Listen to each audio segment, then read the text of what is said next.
বৃহস্পতিবার কিভাবে জলশঙ্খকে প্রতিষ্ঠা করবে সেটাই তোমাদের দেখাবো। প্রথমে ধূপ ধুনো এবং প্রদীপ, ঘিয়ের প্রদীপ একটু জ্বালিয়ে নাও, মায়ের ভোগ দিয়ে দাও, মা লক্ষ্মীর ভোগ দিয়ে দাও।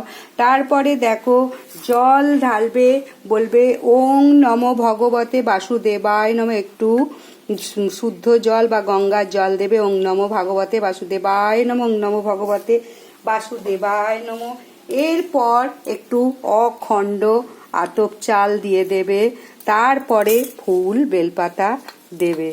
তাহলে মা লক্ষ্মী সর্বদা লক্ষ্মী নারায়ণ তোমার ঘরে বিরাজ করবে। এই জলশঙ্খের জল সব বাড়িতে, সারা বাড়িতে ছড়াবে, কারণ জলশঙ্খের জলটা, জলশঙ্খকে বলা হয় সর্বতীর্থের সমান। আর এই তীর্থের জল তোমার গৃহে পৌঁছে গেল, এই জলশঙ্খের জল সারা ঘরে ছড়িয়ে দেবে। যদি ভালো লাগে লাইক, সাবস্ক্রাইব, শেয়ার।